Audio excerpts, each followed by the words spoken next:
Check the mic and make sure it sound right, boys.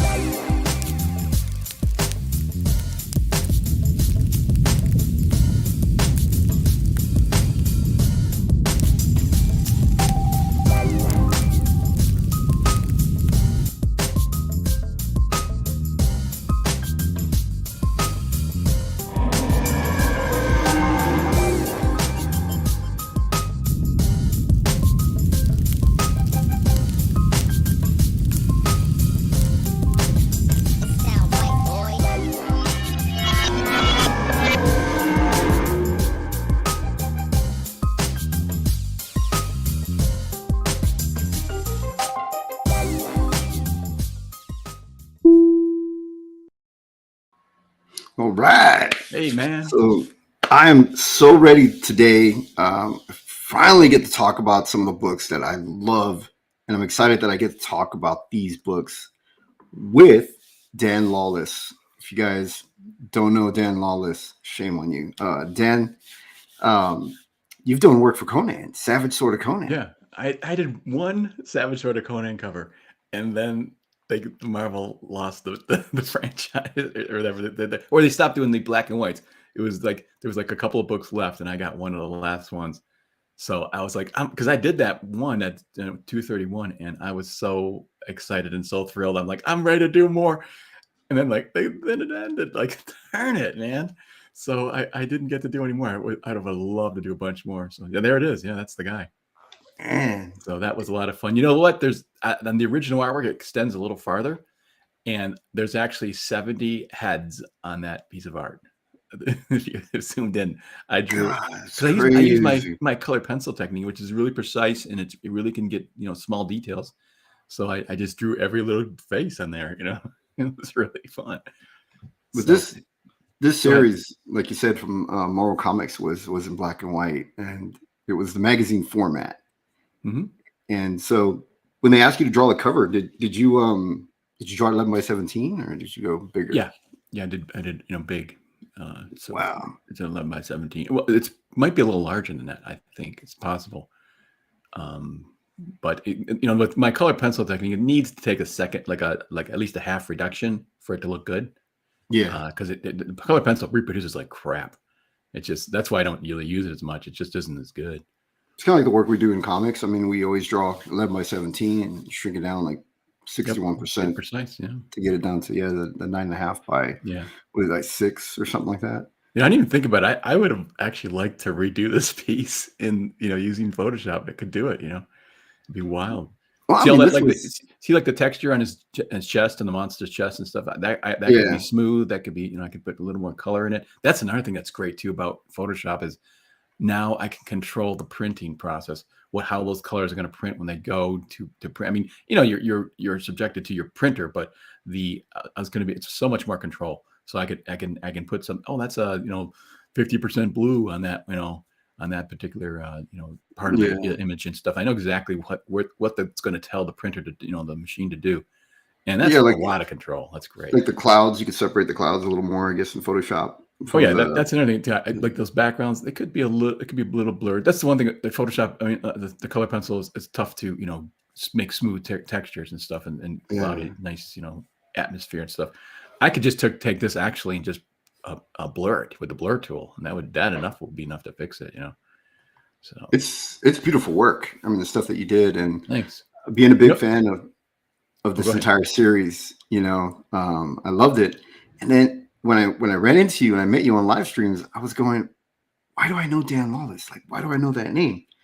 And it wasn't until after we got off the stream, I started going through some of the old Conan covers, and I found it. I got really excited about it, and I was telling Anna, I said, "Oh my God, Dan Lawlis, he did the cover." Yeah, Savage Sword of Conan. Yeah. Hey, what's fun is I got a little treat maybe for you then, because I can show you all the preliminaries for this stuff. Yeah, that'd be awesome. I have a sketchbook of of stuff, and I've spent a little bit of time because I knew we were going to talk Conan, and I categorized it.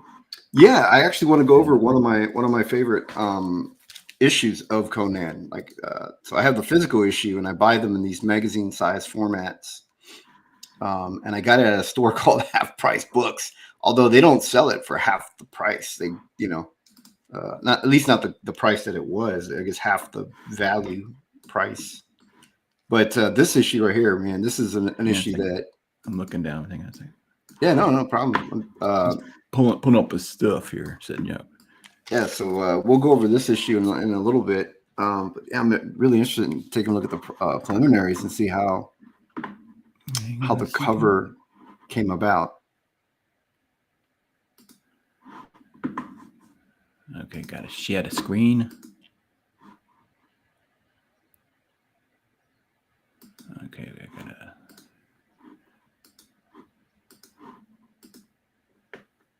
Okay. Alrighty, here we go. Shared. Okay. These aren't in any particular order, but now if you see here, the beginning of it was in the beginning it was a minotaur, not a centaur. You know. Oh wow! So yeah.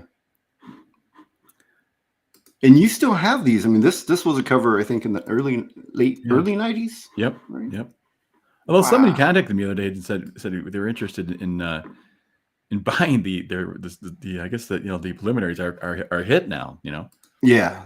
This one's interesting because there's so. I mean, you can see me working it out. We're trying different poses for this creature, learning the creature's anatomy and all that kind of stuff. Now, this is another little trick that I do when I'm developing poses and stuff.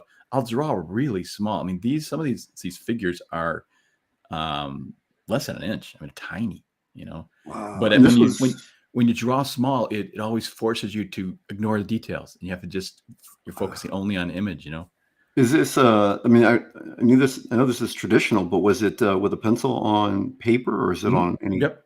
I darkened it, when I scanned it in and stuff. But it's pencil. Yeah. Is it on like regular like copy paper, or is it? I'm not totally sure. I think it's. I mean, I think it's layout paper it's on. It's possible that some of it was just copy, regular, loose leaf paper. Yeah. But generally speaking, especially, I can tell more here where you see where it's wrinkled. That's layout paper, over time and stuff. It couldn't even be tracing paper, frankly. I have to dig them out and take a look. I scanned these in a couple of years ago, so I don't really remember. That's kind of what happens when you erase over regular paper and when it's thin, you kind of get that little. Yeah. Yep. So it just ages funny. Here's the one of the tight drawings. It's funny when you think about the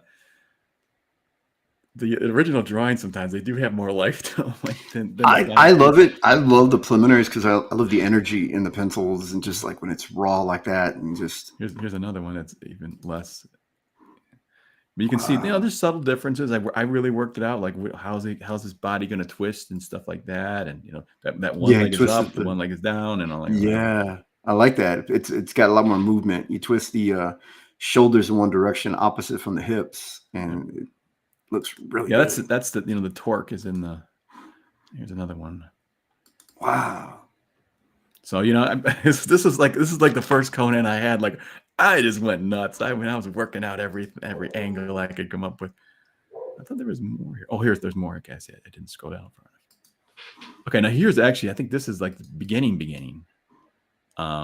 You can see it had sort of a tiger-like character, and he was kind of running away from it. I wanted a ledge on an edge, that kind of thing. Then you come in here with the minotaur kind of character, and finally the centaur started to go. Oh, that could be cool, Now, did Marvel give you? No, free reign. Really? Yeah, wow. Great. They just said, come up with something cool. And I was like, yeah, so that was fun. They give you any type of guideline as it has to be Conan fighting something or just no. And as you can see there, I mean, I played with all the characters, I played with these different sorts of images, and I knew the kind of stuff I liked and still like, So, but this character actually would have been kind of cool, like the Minotaur kind, version, but it was a little tricky. Like I found it a little tough to get it right or something. I don't know. I think I just fell in love with the centaur type creature after that. And when you were drawing these preliminary in pencil, were you drawing these with the intention? I mean, knowing that the final result would be in color pencil, or so you knew what format you were gonna the finished drawing would be in. Yeah, this is just ideas. Pencil ideas. Wow. So back then, when you were working on this episode of Conan, what kind of deadline did they give you? When was the cover due? From this I don't remember. I probably just attacked it so feverishly and fast that I didn't even think about deadlines. I'm like, I'm doing this now, you know.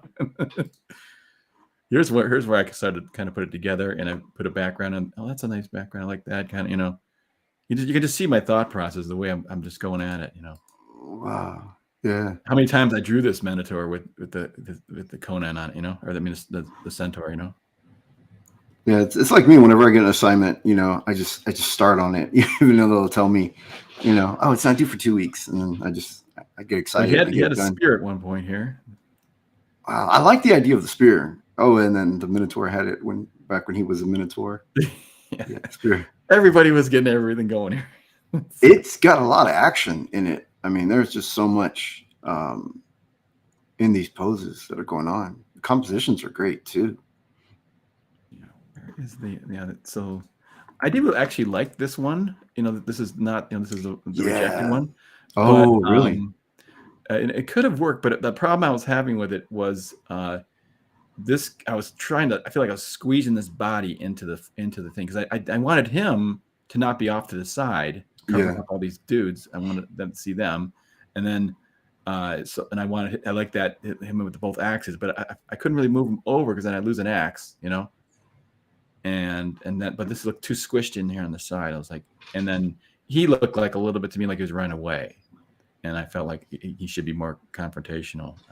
So I wanted to see his face. So the solution was, you know, it was this one where I can see both faces, and he's on his back, and you know, they're all kind of contained in the in the finish, you know, and that was the thing there. So see, hold that one right there. I'm gonna show the final version here again. Wow, look at that. I haven't looked at the chat even. I've been looking down on all this time. So somebody loves us. yeah. So this is amazing, and it was great. I mean, I like the composition, and just to see, I mean, your entire thought process and everything that went through to get to that final point. Yeah. And that final stage.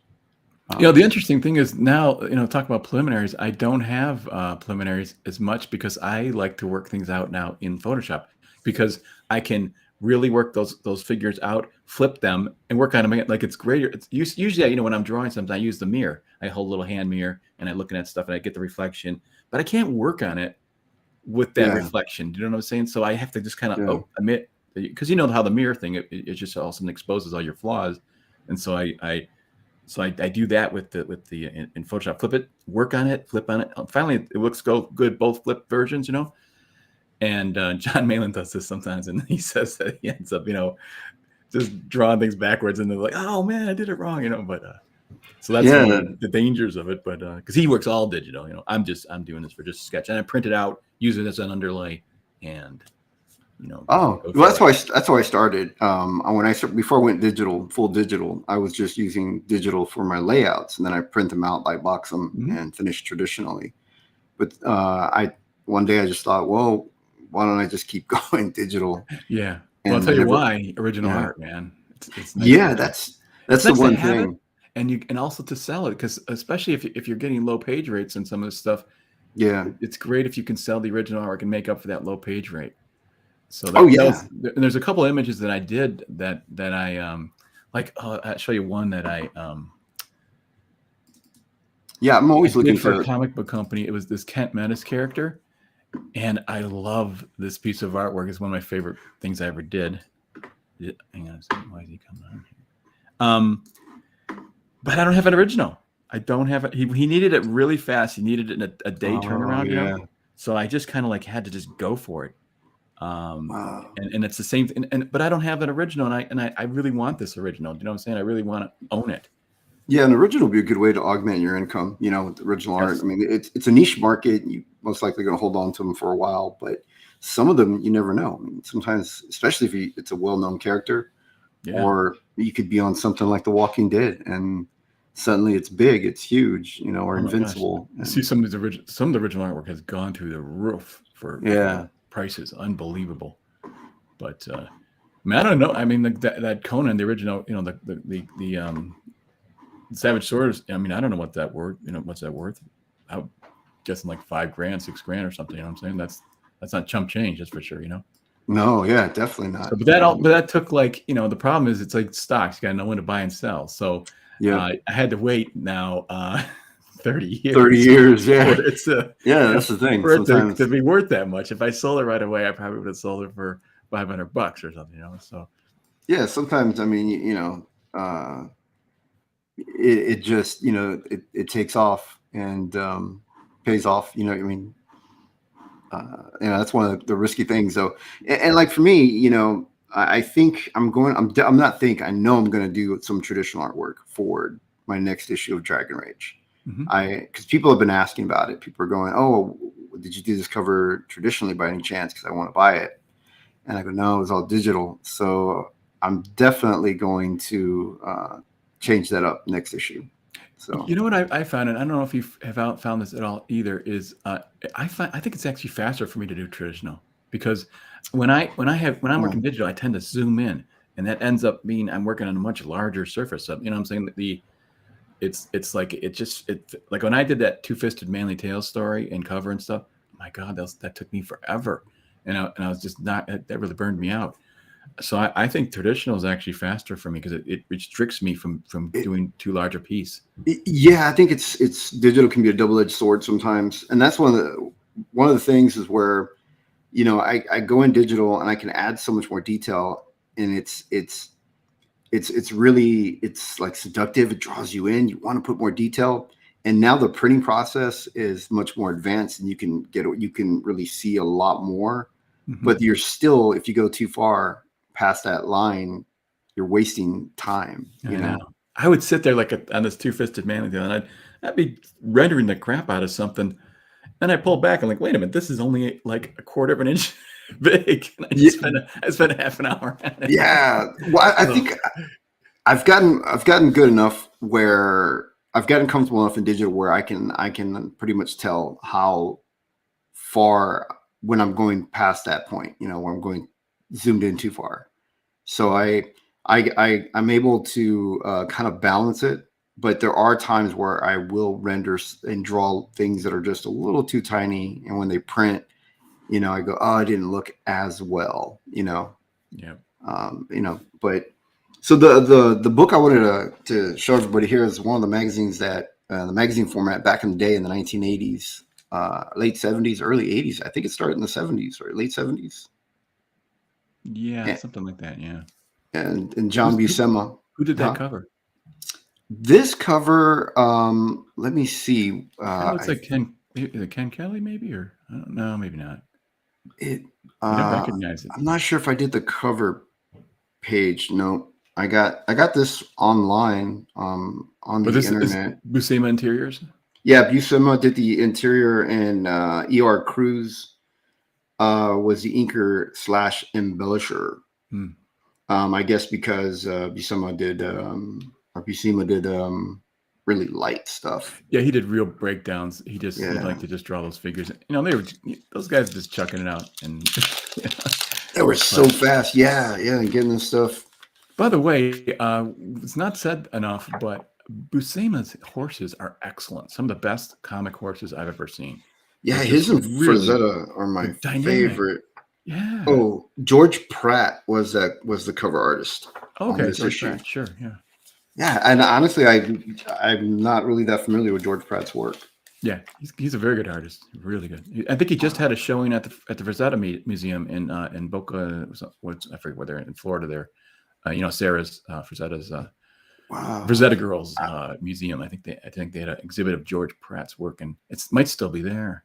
I don't know, but it's really, so you can check that out online if you want. Frazetta's daughter and granddaughter.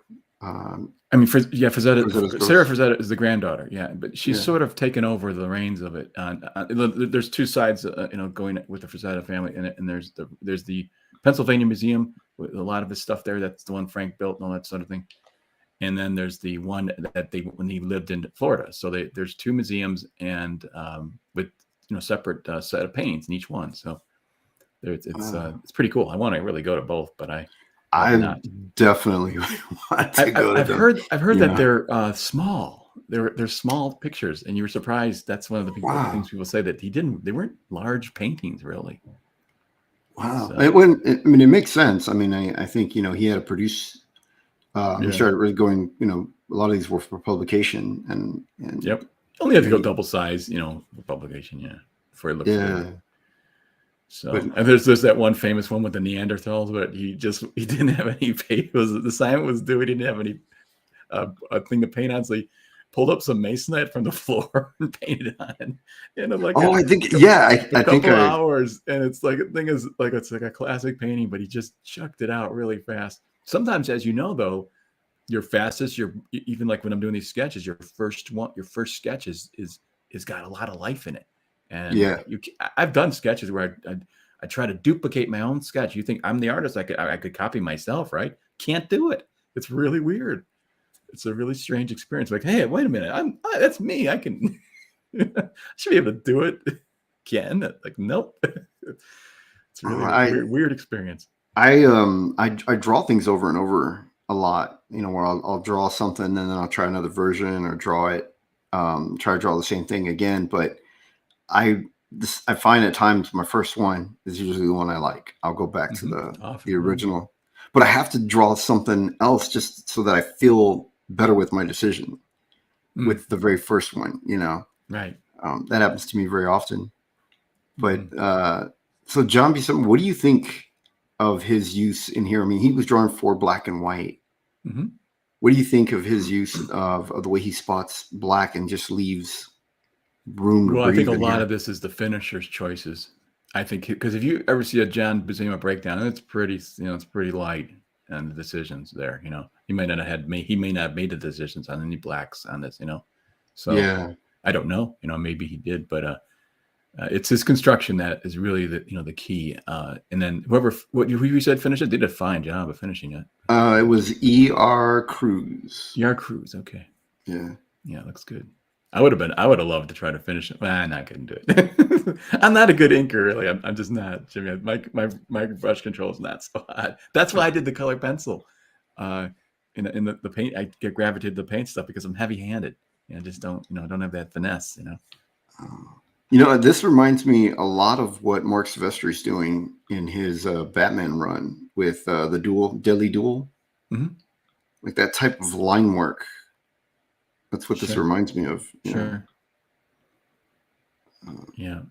Did you ever see, I've heard this too about Frazetta's line work, that it's very fine and really amazing control. Because you get the impression this guy's so masculine, so tough and stuff. But he's actually a very sensitive kind of artist, Very, very, he can do really fine work, fine touch. Yeah, that's one of the things that I practiced on, and it took me about 20 years to really master. Was learning that crow quill and having that really fine touch, and then I wanted to learn the brush, and you just have to have a really light hand being an inker with the type of tools that we're using, the brush and the crow quill, because the crow quill, even though it's a still tip nib, but if you're too heavy handed, you're going to dig in the artboard, so you're trying to be light-handed with it. And then now I find myself going digital, that I find myself getting real heavy-handed with the digital. And I go, why can't I be as light-handed as I was when I was traditional? I think that paper texture is really a big part of it. I think, that it just it lets you kind of have that sensitivity that these, I don't know. Have you experimented with you're drawing on a tablet? What are you drawing on exactly? Yeah, I'm drawing on a Wacom Cintiq. Cintiq, that's what I work on too. Yeah. Now I think there are actually different surfaces that you can get less smooth with more texture. They kind of wear out your nibs a little better, but a little faster. But I wonder if that might help. I'll just get I think it's an overlay. The paper feel. Yeah, I think you can get different overlays, and the paper ish feel. Might. Because that's the tooth of the papers is just that's one thing is when I'm working digital too. I just love. I swear, I make a smudge, or actually you can bring up I got another bunch of sketches, but we'll look at this stuff first. But when I'll show you my sketch stuff, and what I love, just about paper and pencil and all that kind of stuff. Yeah, the Cintiq I have is very glass, very smooth, Mm-hmm. and that's the one thing that I would like to change. But Yeah. I love this stuff right here that he's doing, where he when he inked it, E.R. Cruz, he broke the line a lot. It's not just a solid black with brush. He rendered in all these little like lines that fade out. Got a little bit of that that was a pretty popular thing. Like we got the Bernie Wrightson thing. We would do that too, where the blacks have streaks in them, and people use the razor blades and all kinds of stuff to kind of give it the black some texture and atmosphere to it and yeah, whatever. I like it because it kind of creates like a darker shadow, and then it fades off into that background. I mean, he did. I love this stuff. I still use a lot of this stuff in my work today. I mean, this was published, I don't know, 1980 something, or it had to be maybe closer to 1990 because it was 208. So maybe it was late 80s. And I still use a lot of these little line work and stuff in my work today. And I'm digital, but I love this stuff. I love how like this is broken up, there these lines in this wood. There's a lot of white in there. Yeah. It's not like you got to break up the monotony of the black. Yeah. Isn't it amazing? There's how many decisions we sit down to draw is how many decisions there are to make and make and break the piece of art, It's incredible. Yeah. Chad Thompson says that there are textured nibs on the Cintiqs. That they're like sandpaper and they ruin the screen. I didn't know the nib could be textured. Chad, I'm talking about the texture paper, like you put an overlay over it. I think that they sell those. It's like they tend to wear out your nibs apparently faster, which makes sense. But the textured nib sounds like I know what you actually, Jimmy, but my that Cintiq is a little scratched just from the regular nibs. Yeah, I don't know how to prevent that. So. That's happening to me now. I got one little area when I ink over it, I could feel the little bump because of my hands getting real heavy, and I don't know why I'm so heavy-handed. I think because at the time digital was so new to me that I was really gripping the pen so tightly and pressing so hard, trying to control. That's it. You're trying to control because it's so smooth. That's a tough thing.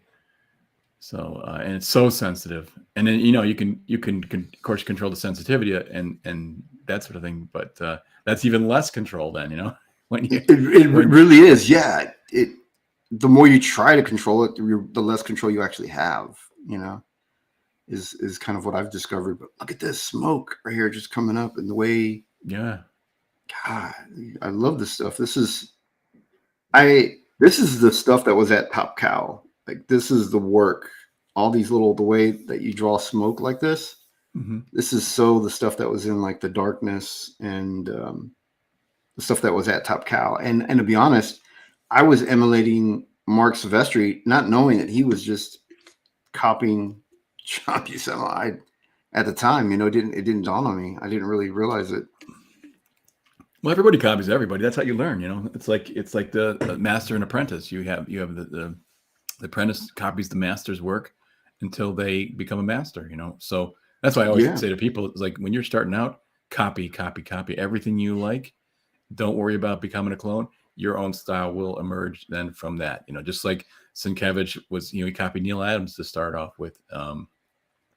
You look at Mobius, he copied Hergé, Tintin stuff, and he copied Winsor McKay and what he became. So I think it's just you just enjoy the things that you like, and you'll be fine. You can you'll see the influences. That's fine.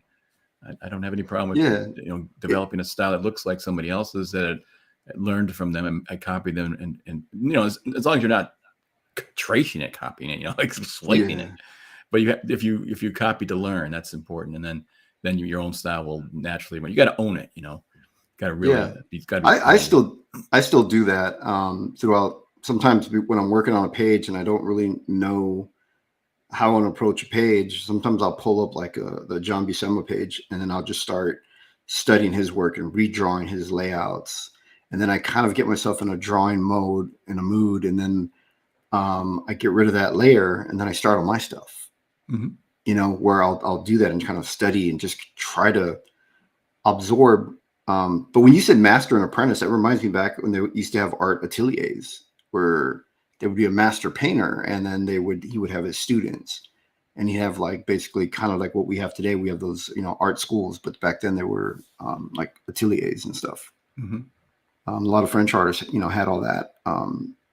And I'm not sure if it's a French word or not, but and that reminded me of that. So I used to feel bad. People used to make me feel bad for wanting to study and copy. I used to draw Mark Silvestri pages and draw them just like Mark Silvestri did. And people would look at it and go, wow, that looks a lot like Mark's work. But have you ever thought about drawing your own work? People would tell me that.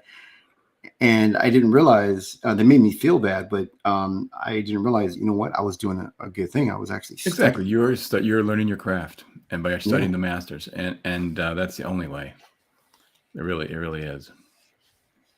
So and I never worry about that. Yeah, like don't swipe it. That's that's what I was gonna say. Don't swipe. I think when I first started studying their work, I would take tracing paper and put it over and just kind of learning how and I would do it at 11 by 17 because I wanted to see what it looked like as they were working on it. And then afterwards, I just started studying from just looking at it. Right. And I picked up a lot of things. That's okay. Actually, I think as far as learning though, it's better to copy is not trace, but copy it.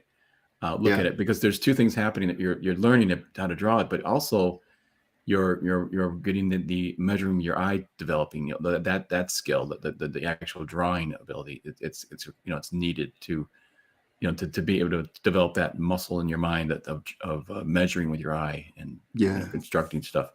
So that's a good point. And there are things like in rendering that I've learned from looking at Mark Silvestri, but I didn't realize he learned it from John Buscema, which was right here in the highlight, like on her back. He left all this white. He didn't render all the way through, but he put the shadow of the rock behind it to create that outline of her back. Yep, to hold it. Yeah.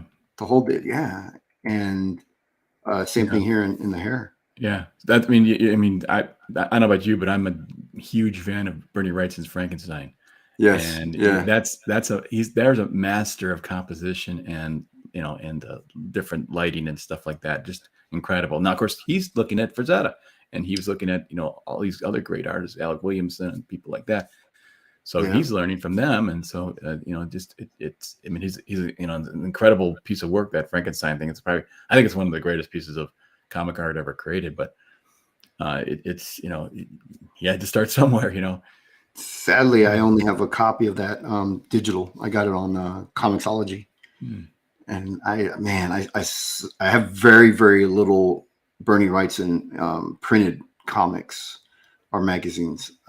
Whenever I could find like Eerie magazine or something. I don't have a lot. I mostly look when what I had at one point, and I can't find it, is a Look Back, the big ass Bernie Wrightson book. Yeah, I want that too. I don't know what I did with it. It's somewhere in my house. I wanted to see it so bad, and I don't know where it is. Wow. It's in the basement or something, possibly. Oh man, if I actually owned it and misplaced it, I'd go crazy for it. I know. Like, where is this? Hey. Yeah. So, anyways, I wonder where he got his clouds from. If he's going for Franklin Booth back there, in that. Yeah. All those illustrators. I wish more illustrators today would pull from the classic illustrators, like Booth and Arthur Rackham and. And Rockwell and Norman Rockwell and NC Wyeth. NC Wyeth and gosh, there's a whole bunch of those guys are just so good, man. So freaking awesome. Norman Rockwell. When we said that, I love his facial features, the language, the gestures in his anatomy. And he's a great storyteller within just one image. Yep, absolutely. He's a good person to study. Look at this. I love this face. On this guy right here, it's which one? I'm looking at a couple here. What? Oh, the guy on the left holding the bag. Yeah, the guy right there holding the bag. Look at that. He broke the light and divided it up there. And Can you put all zoom in a little shadow. bit on it? I'm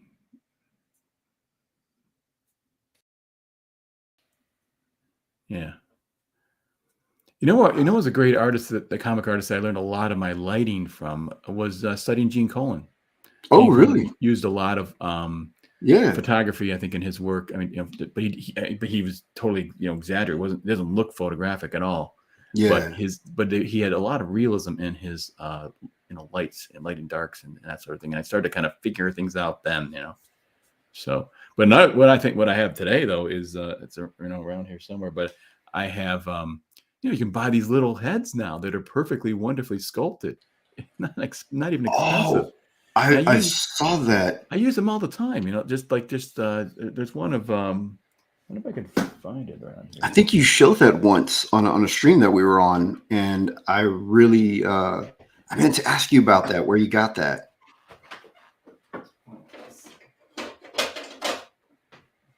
I got them. Okay.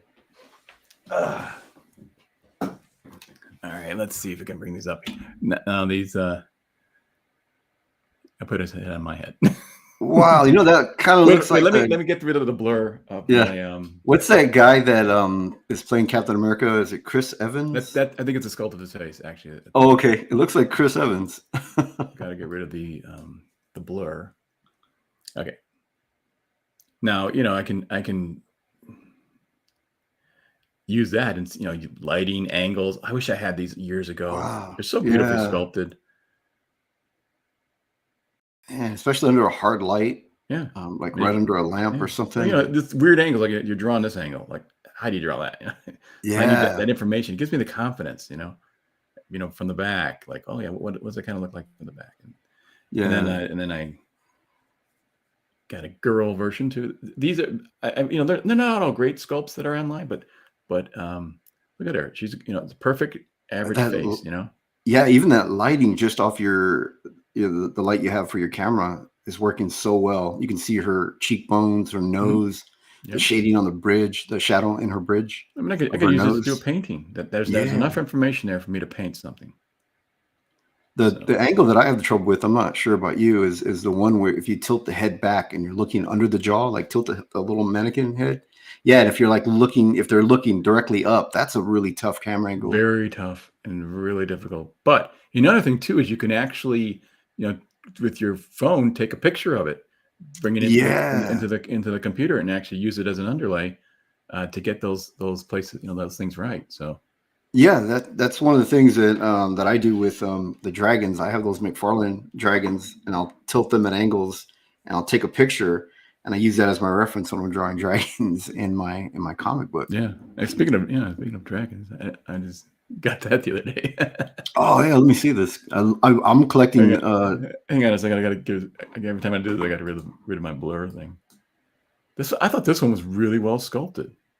Yeah. And so I got it, and that's, you know, I don't really collect toys, but I collect them for reference. So I've got a bunch back, you know, behind me on the shelf for you know, of tigers and horses and all that stuff. And I learned a lot by having those. Really, I mean, it's so useful. There's nothing like holding it and kind of and being able to, like, you know what it feels like. It's like, oh, that's just, there's something about knowing it. You know, like a sculptor, you work around something. As a matter of fact, I did sculpt something. Where's my that's what I'm starting to collect dragons now, especially now that I'm drawing dragons in my book. If you guys are wanting Dragon Rage, if you guys are interested, book closes in 9 days. If you guys are interested, the link's in the description. I sculpted that. Oh, no way. Where did you I needed a good Conan face, you know. And I said, well, I couldn't find one online a really good, because they all look like Arnold Schwarzenegger, and I don't want to look like Arnold Schwarzenegger. And so I just made my own.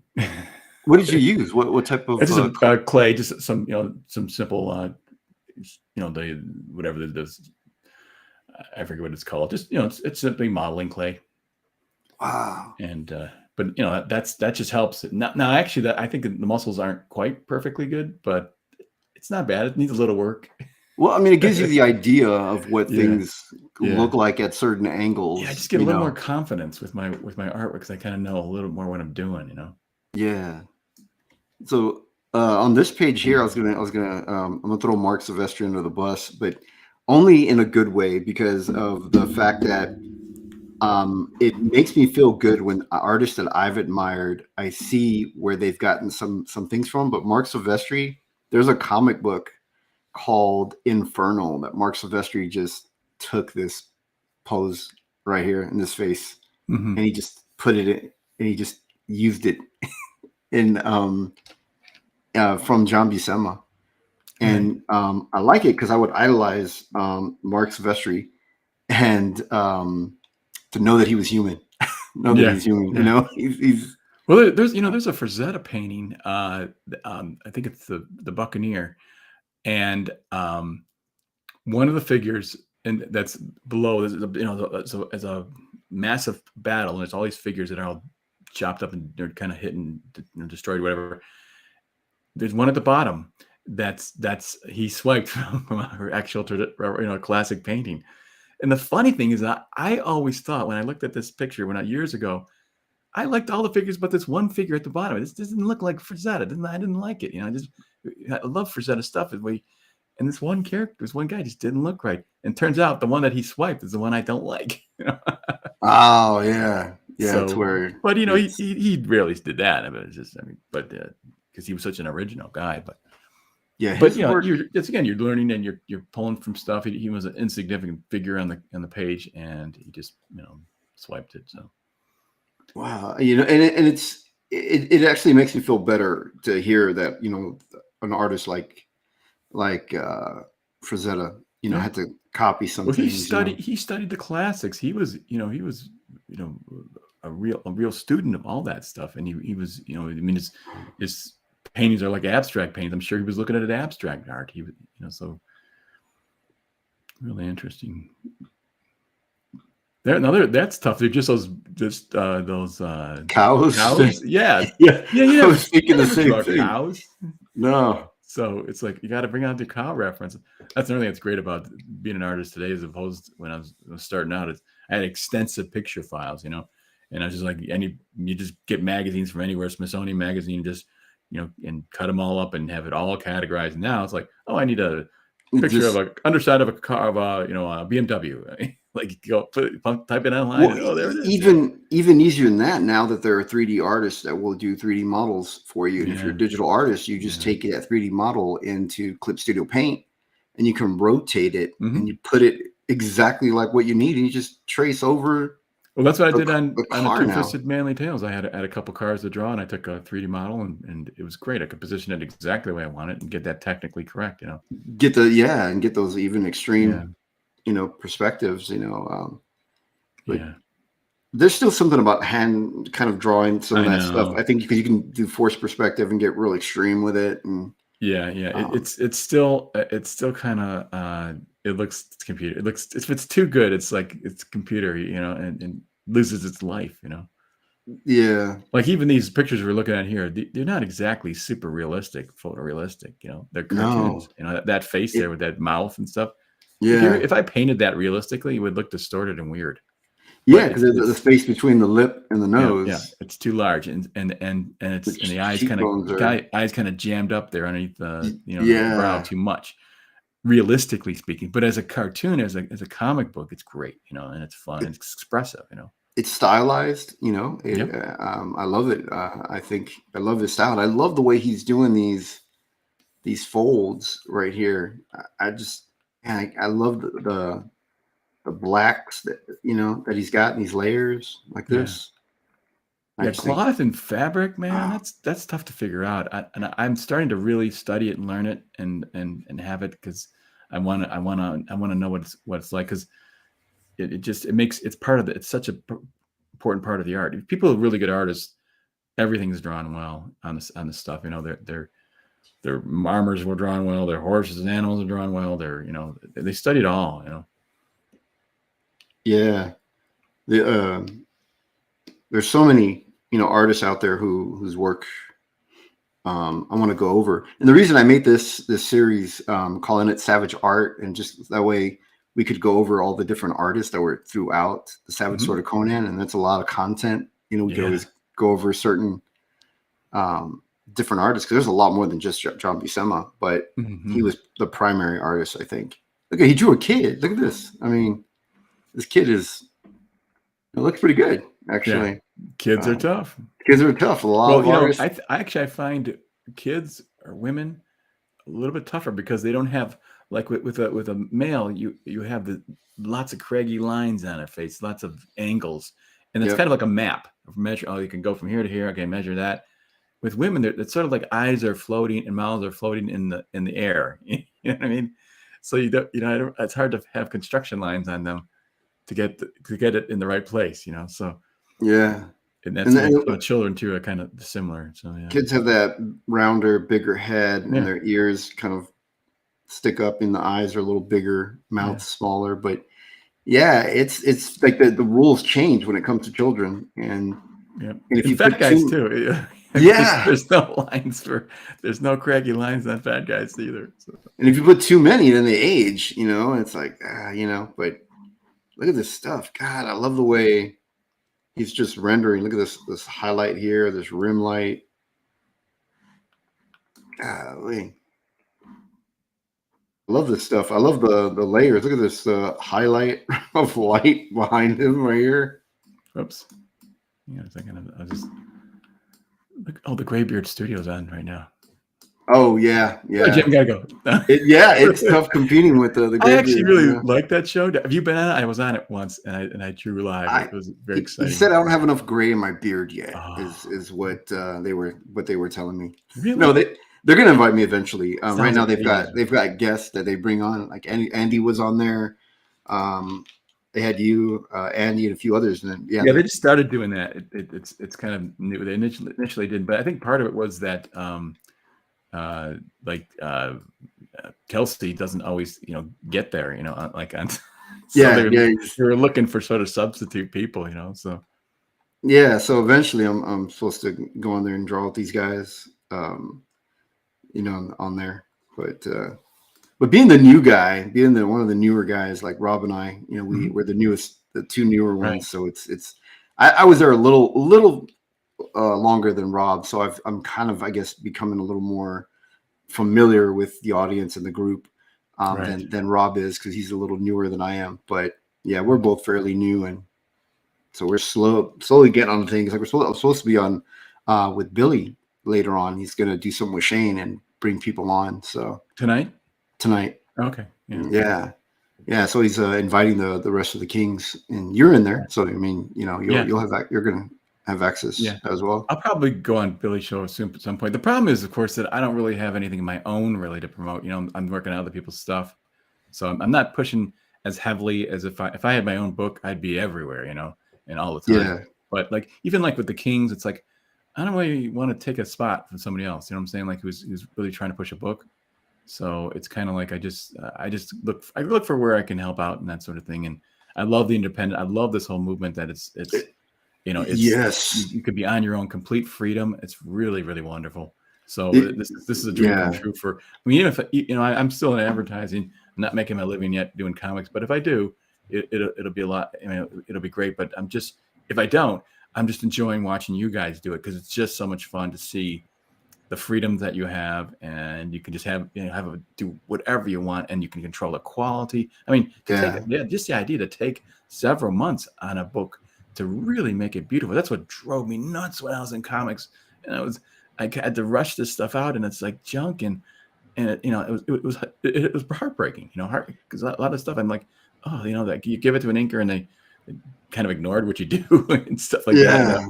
And I was just like, that was really tough. Now it's like I control everything. It's fantastic. I think that's what made Image so great, was the fact that the artists they loved what they were doing. Mm-hmm. They were taking their time, putting their you could just feel the energy, and they were enthusiastic about what they were doing, and it came across in their work.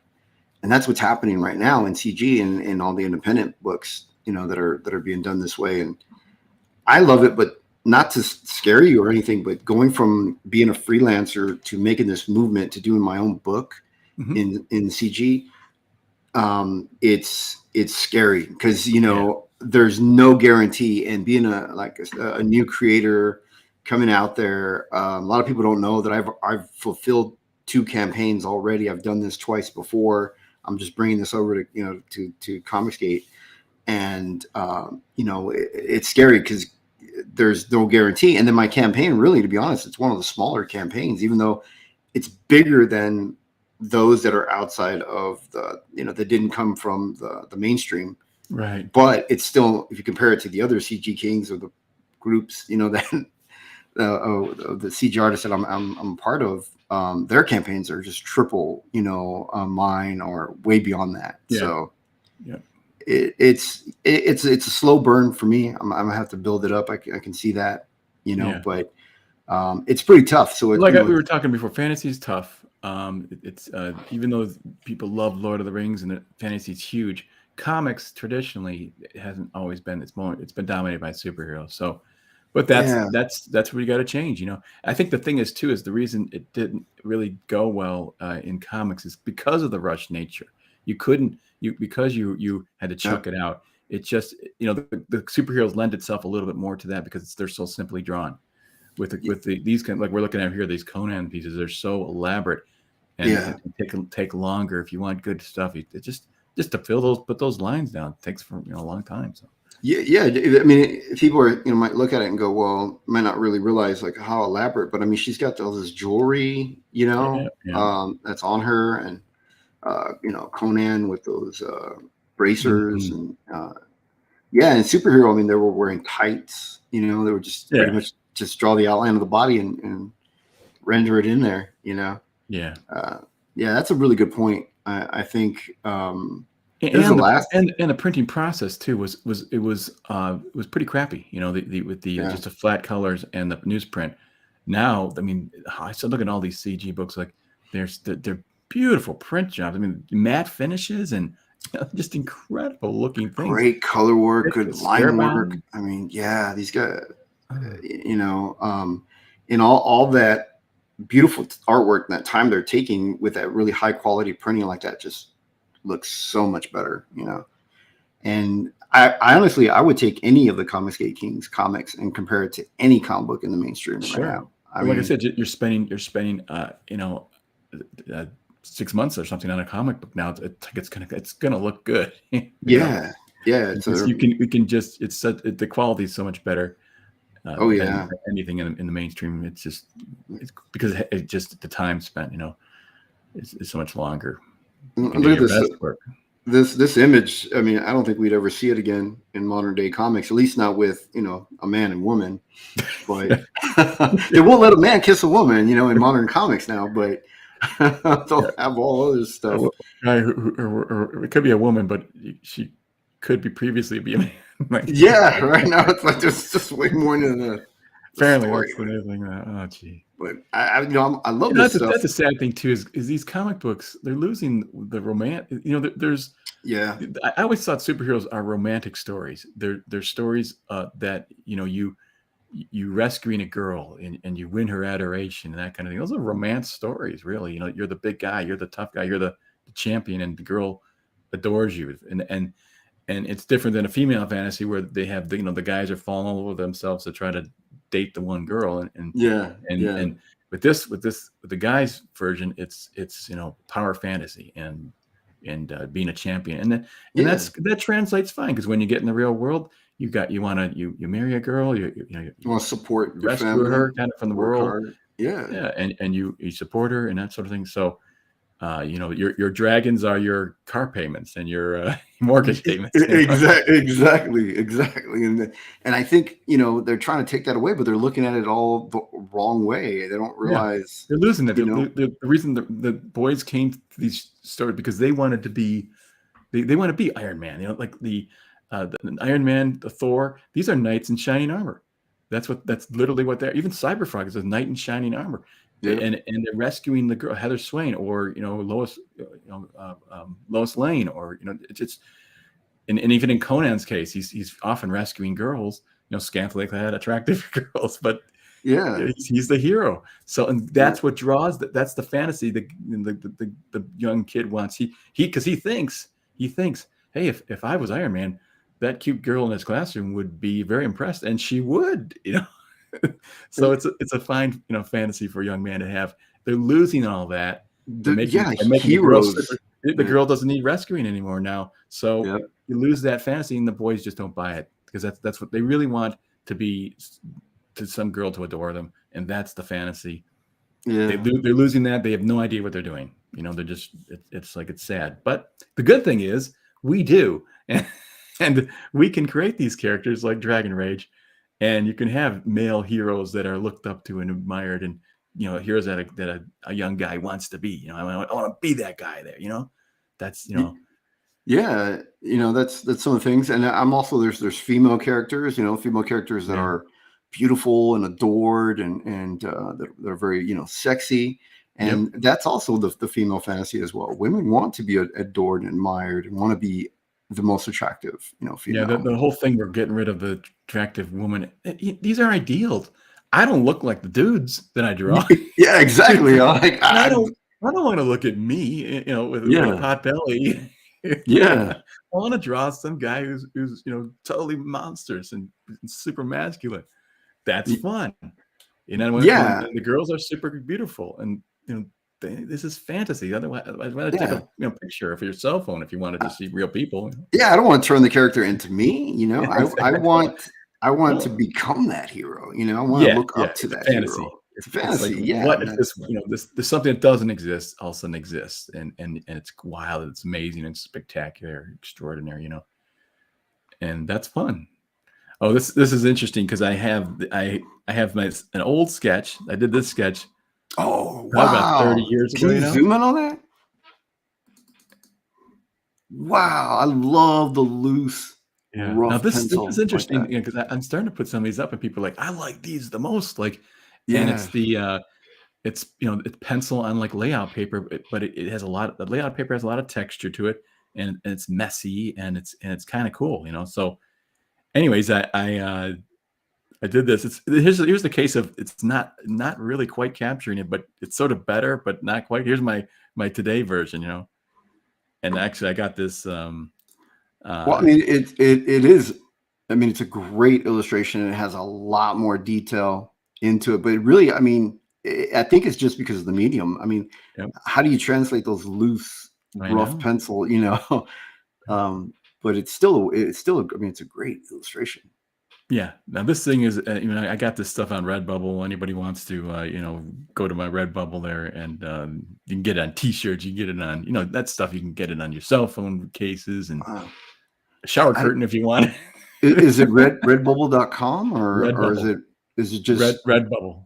Do they have to type in your name as well? Like, they would go to Redbubble and type it in, and it's easy to set up an account there, and you can just sell your T-shirts and stuff like that. Actually, if someone goes to danlawlis.com, it's DANLAWLIS, only one S, then you would you can get links to, you can see everything I'm working on. There's links to Redbubble there. There's links to original art there. There's links to all the comics that I'm involved in.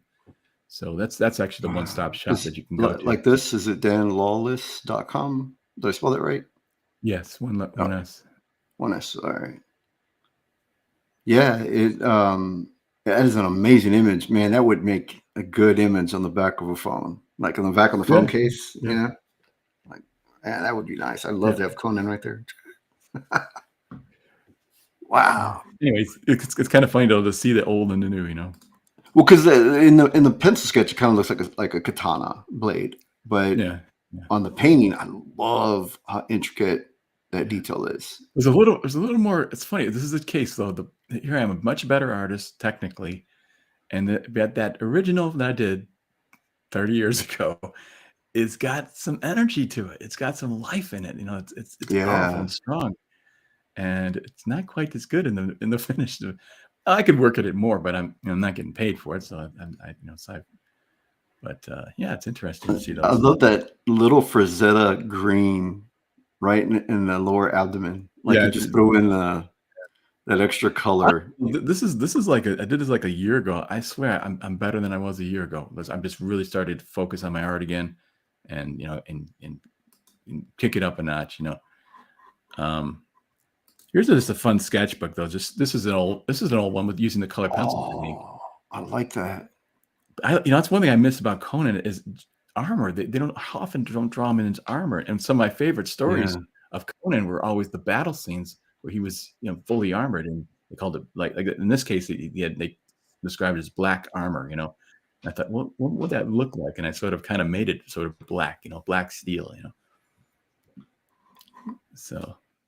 Yeah, these are just. I like that one. Man. Sketchy stuff. I put a little texture on it, little canvas texture. I don't know if it comes through in the video, but yeah, you can see it. Yeah, you can see it. We're streaming in 1080p, so people that are on monitors should be able to see it as well. I mean, that aren't on desktops, not. I think that's phones. digital. By the way, I was looking at this one earlier. This is. I'm thinking, I think this is Jimmy Reyes. It is. You give me long hair. It kind of looks like he, doesn't it? It's funny, Yeah, it does. Jimmy Reyes Conan. It is, man. I'm gonna grow my hair all long and scraggly like that and just make that face all the time. And the big old earrings, yeah. It is. That's definitely. These are some of the a little bit smaller. This is an old one, old Conan sketch. Yeah, I like that because I think the way that they John Buscema and a lot of the classic artists, and yourself included, draw him with just the bottom teeth, like showing, and I do that a lot with myself. Yeah. Well, this one is lip, I think. It's kind of blurry. It's funny, I don't know. It looked like he had his mouth like just. It could be either way, because I honestly looking at it, I'm not really sure, even though I'm looking at it pretty big here, because it's a low resolution picture. Here's just a sketch pad. Oh man! Wow. There's your John Buscema face, right? Huh? Ah man, I love that the way you I think the high cheekbones, the Roman jaw, like that's Buscema did that. That's right. Yeah. That's right. My first sort of influence was Buscema, and then I built it from there. My horses kind of suck a little bit, but they're not too bad. No, I mean, well, the thing I love about like Frazetta and Buscema with it, they do the big muscular horse, and I forget what breed that is, but it's a pretty good Conan with armor again. I drew him again with the same. And this is a more modern drawing, but yeah, I would love to paint this. That'd be a lot of fun. I could easily do that. More old drawings, Conan. I love the looseness in the pencils. Just the way. Yeah. I'm tempted to pull out a layout pad and try it again, just because of the loose feeling you get to that texture from the paper. Yeah. Here's a card I did for these little trading cards that come out that you can draw on. That someone sent me a card, the autograph card. Wow. And I did this Conan on it, and then I just scanned it in and colored it. So it's funny. That's one of my favorite Conans I ever drew. Was just But this particular these cards, they had a shiny laminate on it, and I like to work in pencil as a pain in the butt. It just didn't. You can see it's almost grooved if you look closely. The pencil, it's grooved like right in there. It's grooved. Wow. The pencil I was using. So more Conan. Oh, nice. I like the hand. Yeah, working on hands. Hands. I put a lot. The last few years, I put a lot of work into learning hands better. Because that was one of my weak spots. So that's the thing. I got a weak spot. I work on it. Here's a fun little one. This is one of the first things I did with my tablet, I think. Wow. So this makes me want to start painting digitally. Because it's fun. I'm already drawing digital, so I want to start. Just going into color with it too. This is a pencil drawing scanned in and colored, loose pencil drawing. In fact, I think it's on. Wow. I think it's drawn on just loosely typing paper. So that character, that's so great. Let's see what else we got. Oh yeah, this was pretty cool. I like this one a lot. Hang on a sec. It's another like drawing. I scanned in. I would like it to be a cover because I'm thinking of like Conan's. As the thief, yeah, and like this is him as he's, you're coming down an alleyway and he's gonna take your money. Wow, I love the warm colors. Yeah, Simple like though. neutrals and That's face I'm hitting the face, I'm hitting the chest, and that's it. yeah. I Just love may the not be highlight on quite the right. face. I almost feel like I need some reference for that to get the shadows right on his chest, Yeah. but it's still fun. It's still cool. Oh, one of my favorite darn, I got the wrong version of this. Hang on a second. Oh, you know what? Speaking of horses, I finally got it took me like about a year, but I did a really good horse, and I don't know if you saw this cover for the comic book price guide. Yes. I Yeah. I did, remember it for you. Zeta. Yeah. And that horse was a bite to get right, but I really Wow. worked on it. I just, Yeah. it was a ton. Death Dealer or something. Yeah, it's the Death Dealer. Yeah. Wow, man! Look at just how ornate everything is. Yeah, I poured over the details of I pulled out all of his Death Dealer characters, and I made sure I got, because when you're a fan, you want to I like it when the details are right. The fans are going to pay attention to that stuff, so I got it all right. Let's see, where's my and the saddle, everything it's just crazy the amount of detail you put into it. And the camera angle you have on that guy holding the spear, that's a pretty tough camera angle. Where he's like holding the spear up, he's the closest to the camera, right in the middle of the cover. Mm-hmm. Yeah, that's a very tough angle. Yeah, but I've been studying my anatomy now for 37 years. I kind of think I kind of got it right. I'm only got this in the Photoshop thing, so I'm going to pull it up in Photoshop. Hang on a second. This is one of my favorite Conans I've ever drawn. Because it's just sheer savagery, And that it's done in color pencil. I scanned it in, and I drew the rest of it, the body part of it in the computer, but in color, did a little more in color enhancement in the computer. But it's just, when I think of Conan, this is Conan to me. Yeah, just like total berserker and berserk. Just savage. And and including the blue eyes. Now you can see the color pencil technique. Wow, he's a wolf, but he's dirty too. That's another thing I like about Conan. I want him to be just filthy, Yeah. But I also thought, okay, this is a guy that's pretty much invincible. Like you and I would struggle to lift those axes up in the air, and he swings them around like toothpicks, Yeah, I would get fatigued after going nuts in the middle of a bunch of guys and nobody being able to defeat him. Yeah, that's a cool thing too. I think when you are drawing a character, really understand the character. I think that makes your illustration. It comes across in the illustration. Really, knowing who the character is, what his body language is like, personality. Here's some faux covers that I created. I wish they kind of still sketchy. If I did them finished, I'd really work them all out. But if Marvel won't hire me, and they didn't hire me, maybe the new company will, but it has Conan now. But fine, I'll just make my own Conans. Oh, this one's nice. Yeah. Wow. This is a kind of I think a rare shot, like Conan in action. It's almost I'm not sure I'm in love with it. I don't know if I got the anatomy quite right, but it's kind of it's kind of crazy, and I just like the idea of doing something in action, and he's always like just sort of standing there badass and like this really flying, really jumping or leaping. I think that's a challenge. I like to do that more, to try it. Yeah, I like it was a picture captured at a particular time in action. Yeah. Yeah. No, this one I just assembled all my own, all the put all the things together.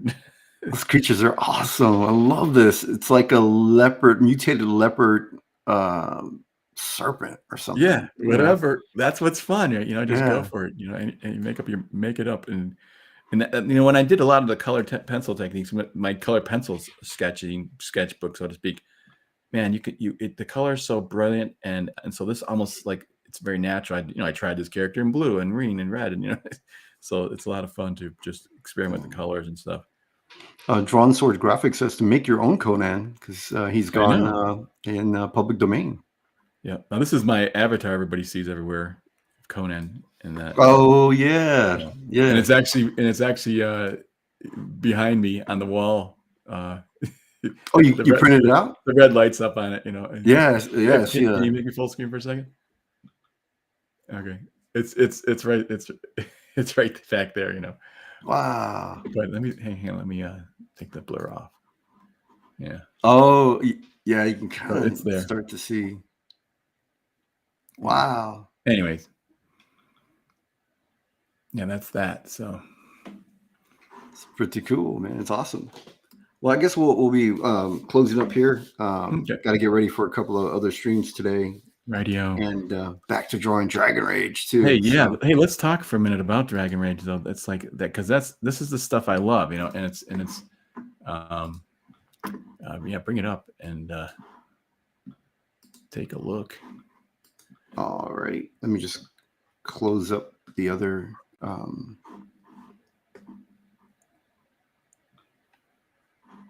yeah, that cover is great. It's really nice. I'm a big fan. And now this is which king is this guy? Is he the guy who's in charge, like, or the guy who's now has the throne? This is the King Aldrich V.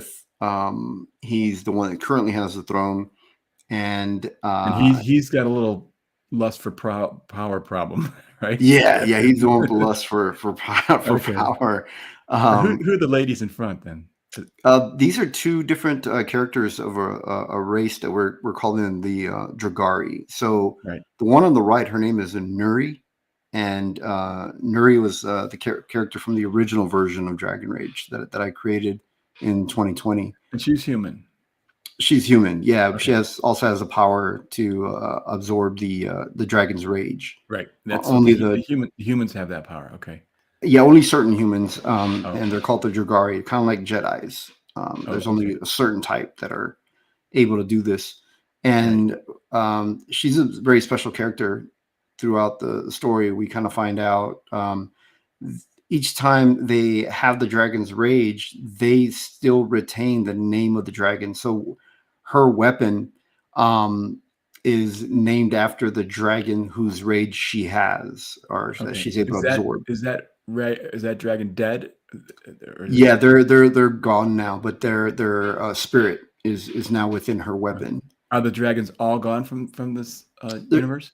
There's only one, which is the king of dragons, and he's the golden dragon that's on the very top left corner. Okay. So in this story, every character has their like a yin and a yang, like the equal on the opposing side to them. But the team that we're going to root for, like Nuri, her opposite right there is the one that's right next to her. But this other one's older, she's bigger, she's more experienced, she's more powerful. So I'm making the team that we're rooting for, they're kind of underdogs. Now these people who have the horns, what are they? They're also Dragari, but they have more of a dragon-like feature because they have much more powerful dragons. Okay. So there's more rage for them to absorb. Human? Are they human, or are they human origin? Yeah, they're human origin. And they don't always look like. I wouldn't say they're human then. They're kind of like they really absorb the dragon to the point that they are kind of dragon-like now, it looks like. Eh? They become dragon-like, but they could turn it off and on. So they can walk around as regular human, and then when they get ready to battle, they power up like as if it's their scales come out like it's their organic armor. Oh, okay. So that these characters don't have to wear metal armor. Their armor is of the Dragon Rage, and it will manifest on their bodies. Also, that's what we're looking at when you on the other cover there with that guy. It was the David Finch one, like his armor, his arm right there. That's Dragon Rage power. He's armoring up.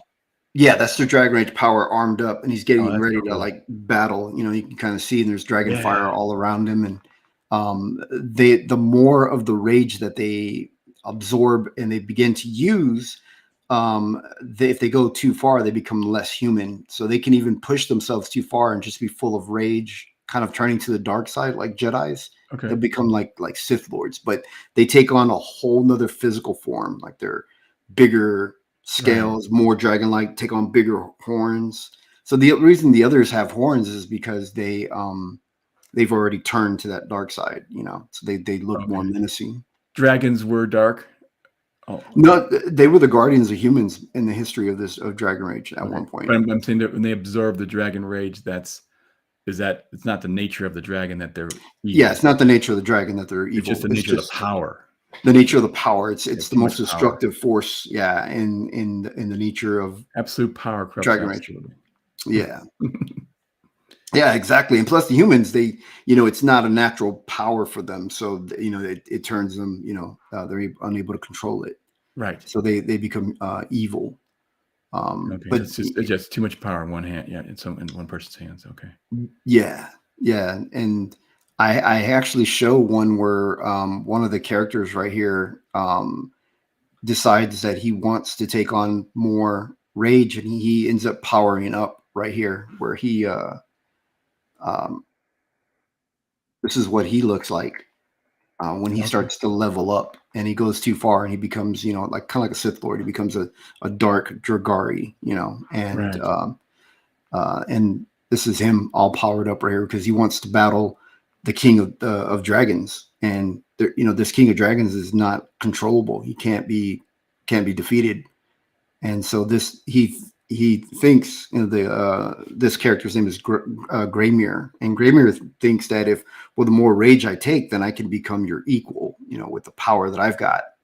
But he doesn't realize that that's the King of Dragons, and the King of Dragons is the only dragon left. You said he's the only one. Yeah, he's the only one. He's the golden dragon. Dragon. Okay, and he's they can't control him. Where the Dragaris can kind of have a power over other dragons. That's how they're able to hunt them down. They can they can all sense each other too. So they when they got close enough, they were able to sense the King of Dragon, but they weren't able to sense him from far away because he's so powerful that he can mask where no one else can really find him. So he's been in hiding. Okay. And they pretty much, it was like a serpent. They almost just stepped on him. They just came across him like, whoa, and had no idea that he was even there. But yeah, so he tries to power up and he loses. He gives into this darkness and this rage, and so he tries to battle. And that's the scene that we see here in this page. Right, goes into that sequence where they battle. Okay. Yeah, let's see the rest of it. Keep scrolling around here. I want to see all of this. Looks awesome. So when the dragon, the King of Dragons reveals his name, says what his name is, Graymere kind of looks a little scared, a little hesitant, and then the other two Dragari that were with him are just terrified because they know that name. It's legendary. Mm-hmm. And they thought he was dead. They thought he didn't exist. And to find out that he's still alive and know how powerful he is, they just, they're about to crap their pants. Okay. Cool. Yeah. And this was like an earlier rendition, how I first drew it. And then I kind of worked it in a little more, put a little more effects into it, more action lines. And then this is, if regular humans try to take the weapon or touch the weapon of a Dragari, it's full of dragon rage. So when a normal human who isn't have the ability of a Dragari, this is what happens. You just get totally disintegrated by it. Oh, okay. That's how powerful the weapon is. Yeah. Yeah. So even just a weapon of the Dragari, it's just permeating all this energy. Yeah. And we're establishing that in the first book. We're trying to show, what makes the Dragari so special and why there's very few of them. There's not a whole lot of them. Yeah. Is there a history that hasn't been revealed as to why then, I suppose? Yes. Yeah. We start to hint in the first book as to why, then we start revealing more throughout the series. Okay. Cool. And then I like that figure. Oh yeah. This one here. Thank you. Yeah, making her flip. I changed it up a little bit in the final printed version. It's going to be it's just slightly different in the way that she transitions into the flip, but it's still basically the same. Mm-hmm. And then here is this character, the one that's sitting down with the pink hair up there, right here. Yes. Yes. Her name is Nuri, and this is a scene where I'm gonna scroll kind of fast. This is a scene with that character named Nuri, and as she's coming out of the water, you see her using her dragon rage, and she taps into just a little more, and she pushes it out further and manifests dragon wings rather than just the arms to scare off these bandits who are trying to steal her dragon sword, her Dragari's weapon. Right. And they just saw what happened to the other guy. He got disintegrated, but then they see her and they realize that she's actually a Dragari. So we want to show, her flexing that power. Okay, cool. Yeah, so there's a lot of action in it, and I've drawn a lot of stuff live, but I didn't want to, show all the action pages. I drew a lot of like the static. You got a lot. You got enough here, and I mean, it sounds like this is intense. It's an intense story with all the power that these people are wielding, and that's pretty fun. So, and it must be a lot of fun to draw it. Oh yeah, and sometimes it's tough to try to because there isn't any reference out there like this. So I try to imagine, well, what does their transition look like? Yeah, because there's a couple of scenes where we like the scene before when he's choosing to power up and go too far. There's a page before that where I'm showing that happen, and it's trying to go, wow, what would it look like? So I'm trying to use all these action lines for whirlwinds and just like a tornado around him, and see how that works, see if I like that effect. And so that's the page I'm currently working on, and I've been working on that page for about a day and a half. It's taking me longer. It's taking longer than I thought. Let's scroll up a little more. Let's see what else. I want to check it out. See what some of these other covers and stuff. So this is is this the splash? Yeah, this is a splash page. This is what they look like when they power up. So what they do is they call upon the spirit within of the dragon that they have within their weapon. Each one has a name. The writer came up with the name of these three, and this one is Petulance, I think. It says the spirit of Petulance, Earth Dragon of the Dry Lands, and that's what he calls upon. This character, she calls upon the spirit of Azulora, Sea Dragon of the Middle Realm. The one on the end, he calls on Erothax. I can't pronounce some of these names because he came up with them. The spirit of Erothax, Sky Dragon of the North. So like they call on these dragons because my favorite stuff was like, He-Man, Thundercats. Yeah. Used to watch that. Yeah. And then their swords these dragons don't exist. They're dead, right? They're dead. It's their spirit now. They could be in a different dimension or something. Yeah. So yeah. We don't. Their spirit. Yeah. There is the legend of a crown of fire that could bring back dragons, give you domain over the dragons, control. It'll also give you control of any Dragaris that are left. But no one's seen this crown of fire. So that's what the story is. Right. Partly about. But as they call, their swords become their dragon breath, becomes the fire of the dragon. So their weapons become a flame and fire. Cool. And they can use it too, like a dragon. They can swing their sword and the fire will go out like a flamethrower. Yeah. They can do all kinds of stuff. And then you see their body start to manifest the dragon-like features. And then this is when this would really be a good movie. Like, yeah, great. I mean, just if this was all CG, dragons turning into dragons, half dragons and stuff like that, that would be really cool. Yeah, that's how I visualize things, like cinematic and like a movie, and then I try to translate it into a comic book style. And then the thing was, I came up with and I drew all these scenes out, and then I handed it to the writer, and he's the one that really put a story into it. He put all the layers into the story and added, it's very political. There's a lot of sabotage, betrayal going on. There's different agendas going on between the different factions. So each person, Game of Thrones too. Okay. Very, very, very Game of Thrones. Yeah. And so he added all that stuff in there. It's a really good story. And I feel so bad because I haven't been able to pitch it very well. And I know that a lot of people, when backers get the book, they're going to go, wow, this is a great story. Jimmy, you undersold this. And people are going to be upset, like, well, if you had sold it better, I would have backed it, you know?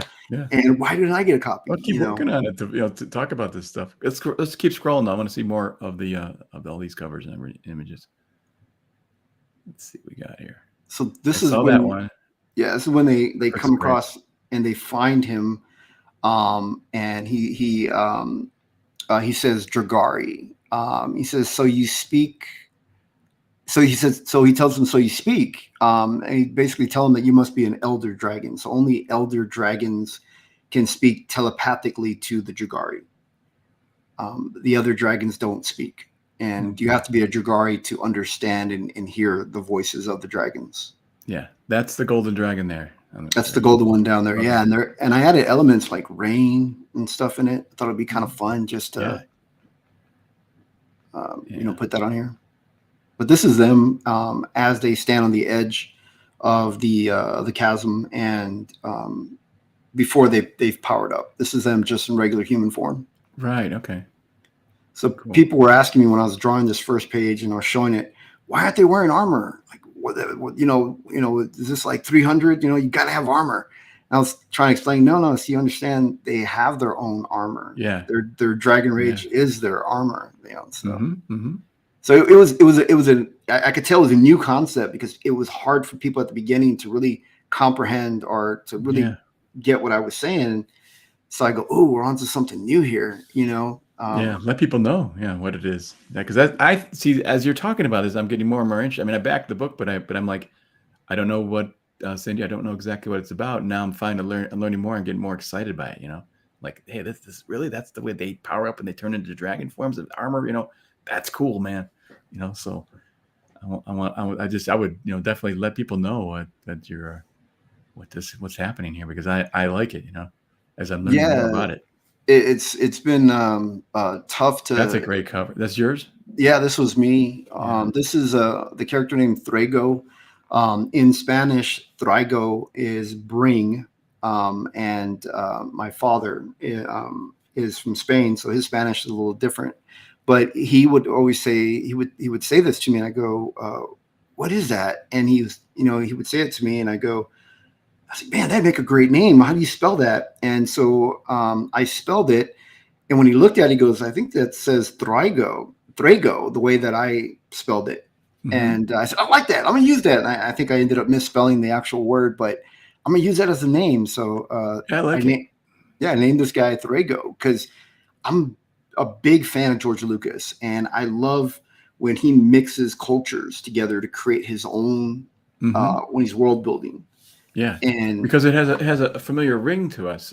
We know it sort of sounds right. Sounds like it's a place that sort of exists because it's in a way it does.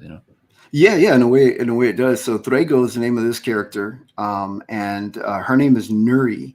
And I've heard there was another name out there, and I think it was like Zuri or something. And I said, that's an interesting name. I'll just change it to an N, and it'll be Nuri.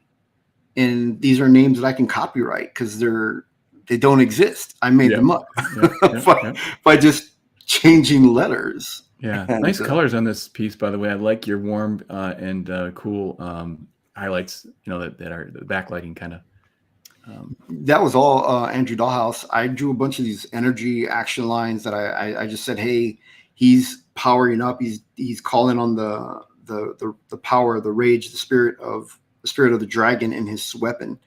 So as he's doing that, he's starting to show his power, his dragon-like features. So I want some type of energy, and he came up with that. He colored in all this flame action and cool, great color palette though. I really like it. Yeah.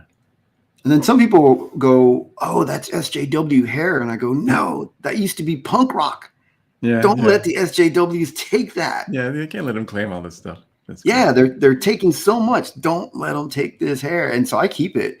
People will go, oh, that's SJW. I'm like, nah, man, they're not taking this. Well, it's this is fantasy, and it's a color. Like you have blues and greens and all kinds of colors in here. And it's like a comic book. You want colors, So maybe you don't want to be colored at your hair in reality. Again, this is not reality, So it's like Yeah, that's a great explanation there. That's one of the things, where in my book, and including in Shane Davis as well, in his book, Inglorious Rex, he's got a character that's got blue hair.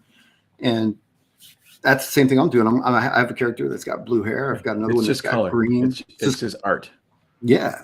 It's art. It's the color palette that I want in my book. It's how I'm color grading my movie. Yeah. If it was a movie, you got Spider-Man's red and blue. Superman's got yellow, blue, and red. Like these colors. I got the colors here in my background. We were talking about. It's just it's colors, fun, exciting, and you're going to create a piece of art. You want color in it. So yeah, and I want each character to be distinguishable from the other. So right, that's true too. Yeah, that's why he's got the white hair, and the other characters. And this is Dave Finch drawing. Oh, yeah. He drew Nuri. Beautiful, beautiful. Yeah, and so Nuri, you'll find out that there's a scene with her with the dragon.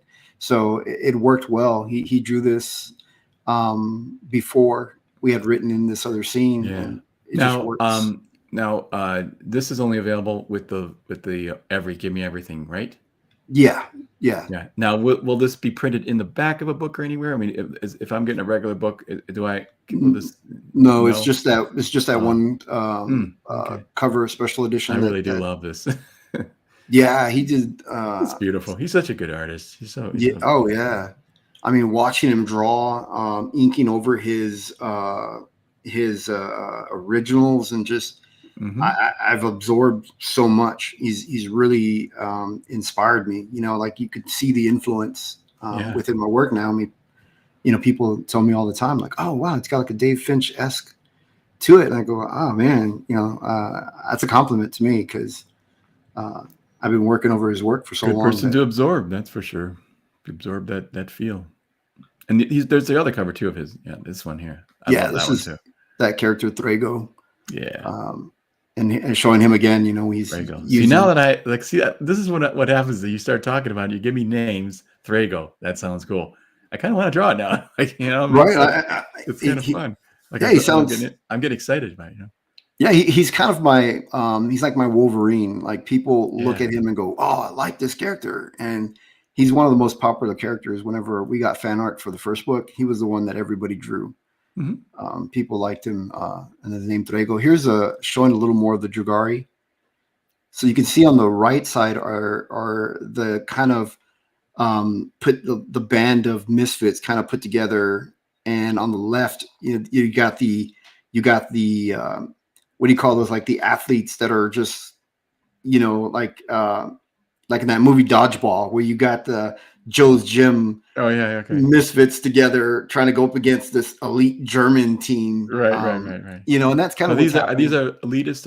Are they sort of more in the government? Like are they?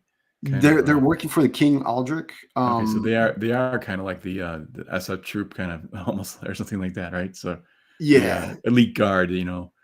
They're actually, the three of them are siblings. The two in the front are twins. They're paternal twins. They're brother and sister. And they're the other brother they have in the back. He's a magic wielder, but they all are Drugari, so they all have dragon rage. Right. The jet dragon wield, or the magic wielder, is that part of the dragon power? He's just using it in a magical way. Yeah. Okay. Each dragon has a special ability, and it gives each Drugari a special ability.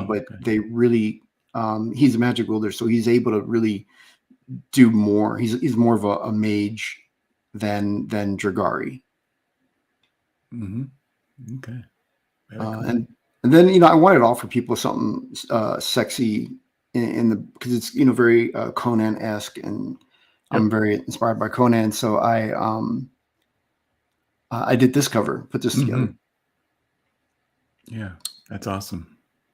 Yeah, and I thought it'd be kind of cool. Like, she's manipulated kings. She's conquered kings, in her battles. She's even killed a dragon. She's sitting on the skull of a dragon. Oh my gosh. Okay. That's cool. Yeah. So we find out later in the series whose skulls these are. So they it sounds like you just got a world here that you can just, I love it. The dragon, powers going through all of these characters and making them just, intense. It's like taking a normal sort of sword and sorcery story and just put it on steroids.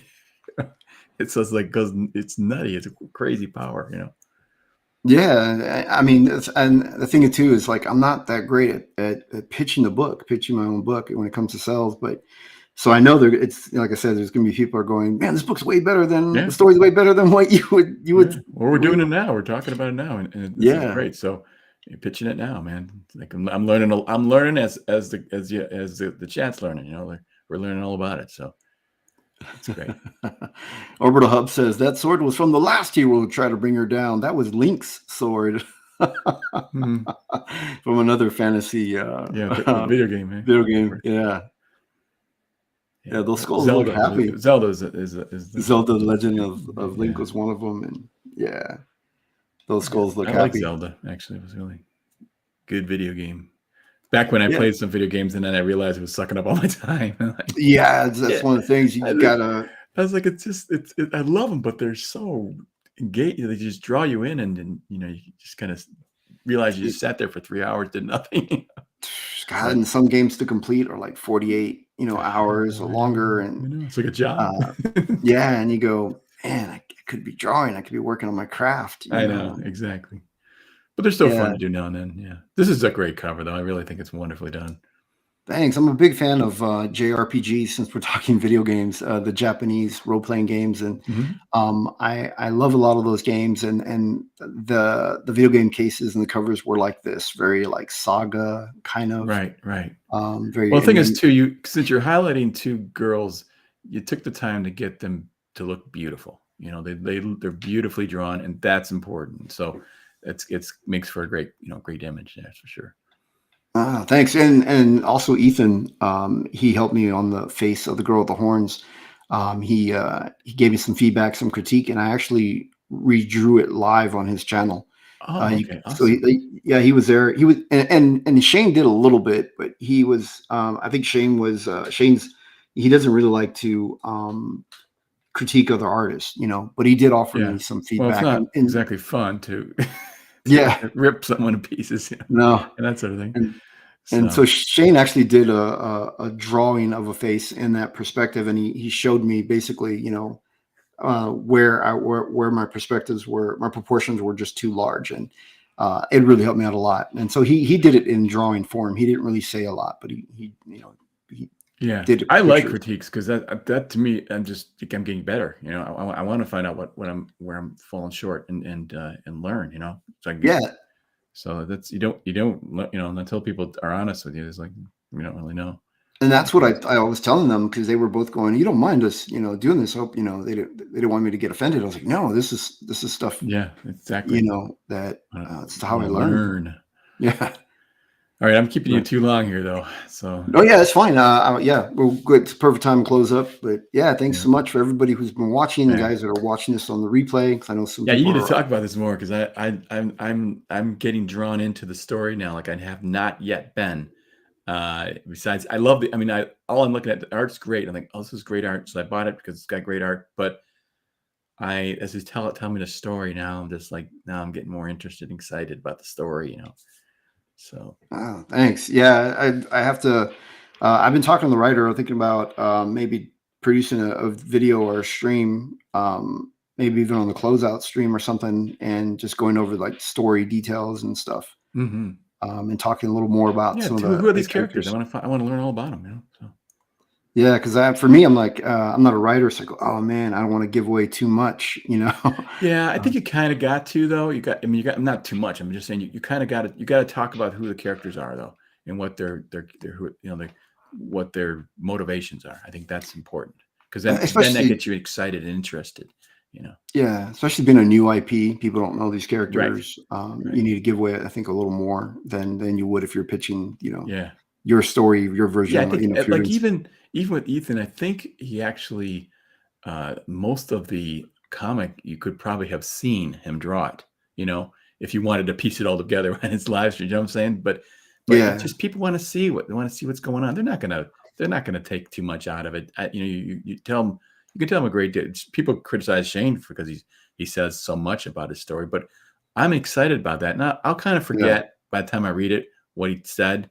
Yeah, all I know yeah, is I'm same kind of here. excited by it. So Yeah, it's kind of, I just think I think you gotta put a little more out there to let people know, because yeah. they can't read your minds, and you know it's a cool story, but they need to know it, So Yeah, like with Shane, I mean, I still back this book, even though he gives away so much. Oh, he tells so much detail about it. But I still backed it because I still want it. I yes, don't care yeah, if it's he, true. Yeah, if he's, if you knew more, but I think yeah, more is better than less. Yeah, yeah, definitely. especially with So new IP. Yeah. I So need to start doing that. Yeah.